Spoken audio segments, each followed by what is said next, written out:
Special आईडरा member.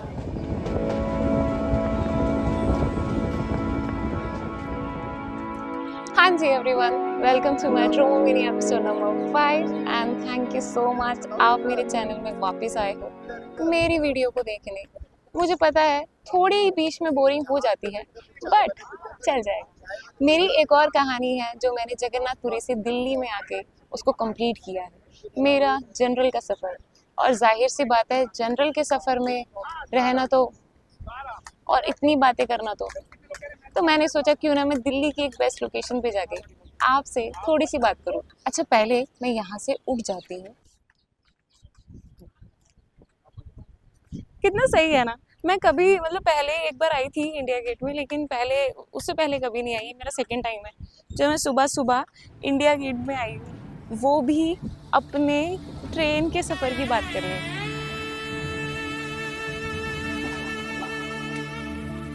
तो मेरी कहानी शुरू होती है गुवाहाटी से। मैं आपको तो पता है कि गुवाहाटी में गई थी मतलब मेघालय के लिए। और एक चीज़ और, अगर जिसने मेघालय की वीडियो नहीं देखी तो पहले इससे रोको, उसको जाके देखो। मेघालय से मैं घर ही जाने वाली थी एंड सडन मेरा प्लान बनता है कि मैं इतनी आसानी से घर नहीं जा सकती। कुछ चीज़ है जो छूट रही है, कोई है जो शायद मुझे बुला रहा है और शायद मेरी आंखें किसी के दर्शन के लिए तरस रही है। यहाँ की हर लहर में उनका नाम गूंज रहा हो और हवा उनके होने का एहसास बता रही हो। पुरी में समुद्र के किनारे खड़े होकर महाप्रभु को याद करना, जैसे नेचर भी हर दिन जगन्नाथ जी की याद में उन्हें गीत सुना रही हो। महाप्रभु हमारे जगन्नाथ जी। और मुझे नहीं पता कैसे मेरा वो सफ़र मुड़ गया जगन्नाथ जी की तरफ।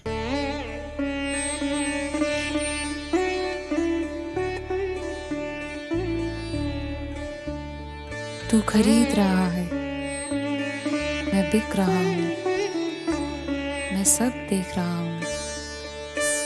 कितनी बातें की थी मुझसे और फिर तू मुझे भूल रहा है, मैं सब देख रहा हूँ। मंदिर में नहीं, मन में झांक के देख। अब फिर मत कहना कि प्रभु मैं भटक रहा हूँ।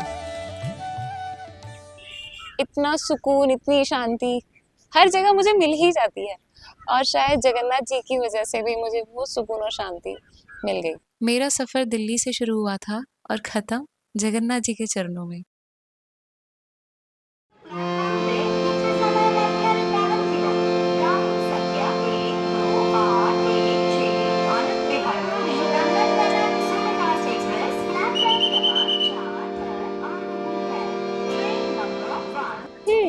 तो जगन्नाथपुरी से दिल्ली तक का सफर ये है मेरा जनरल में। शुरुआत हो गई।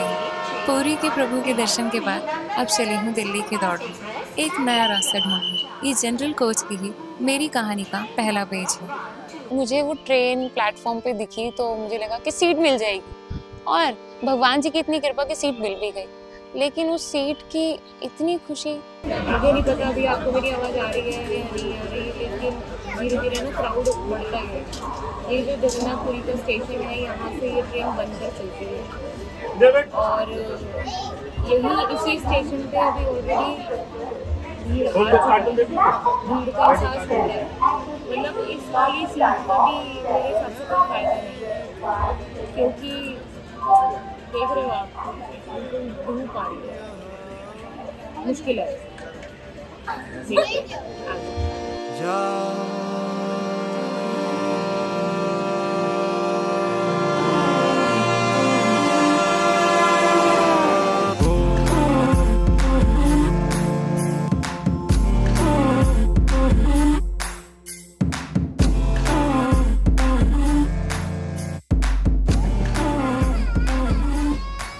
ट्रेन का सफ़र समोसे में आलू की तरह है। भूख को मिटाने के लिए खाना तो है, लेकिन स्वाद की कोई गारंटी नहीं है।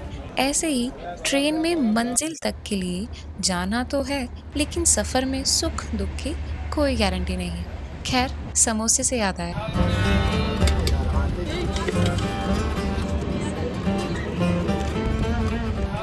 जब तक मंजिल नहीं आ जाती, ये ट्रेन का डब्बा 27 घंटों के लिए मेरा घर बन चुका है।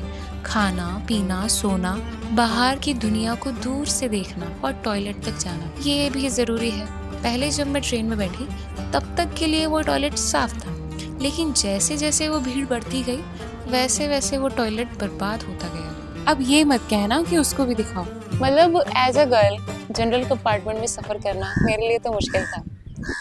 थोड़ा सा संभल के बैठना, थोड़ा सा लोगों की नज़रों से बचना, और शायद कुछ लड़कियां समझ भी रही होंगी कि जब भी हम कहीं जाते हैं, चाहे कितनी भी बुरी हालत में हो, चाहे कैसे भी दिख रहे हो, कोई ना कोई ऐसा इंसान ज़रूर होता है जो दूर से हमें देख रहा होता है, यानी कि घूर रहा होता है, तो थोड़ा उनसे डर भी लगता है। अब उनका कुछ कर नहीं सकते, तो सोचा अपनी कहानी में बता देती हूँ। ये कोई लग्जरी राइड नहीं है, ये एक जनरल कंपार्टमेंट है।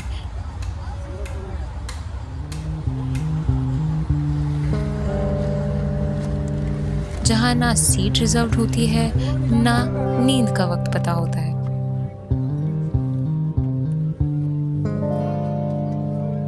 मैं नहीं जानती कितने लोग इस कहानी को पढ़ेंगे और कितने इस कहानी को देखेंगे। ये दुनिया थोड़ी छन भंगुर, ये दुनिया थोड़ी थेथर है।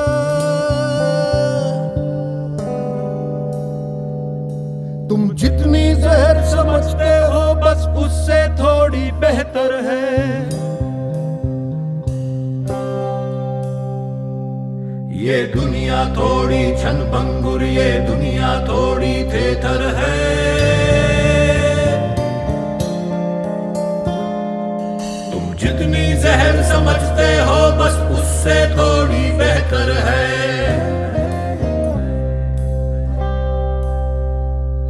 ये बूढ़ी खचड़ा गाड़ी है जो धक्के धक्के चलती है।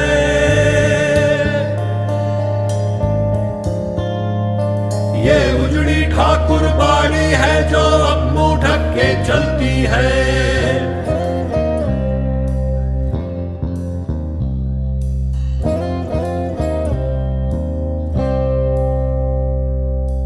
हर इंसान अपनी जिंदगी का राजा है, तब भी जिंदगी सफर करवा ही देती है।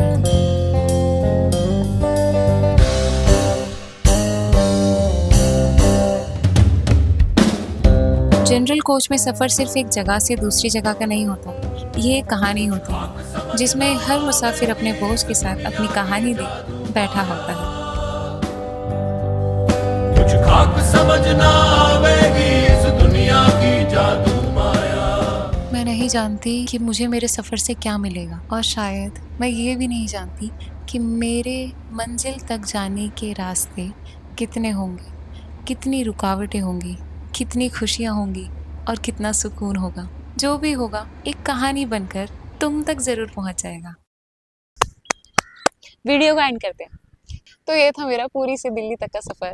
27 घंटे मैंने तो पूरे कर लिए।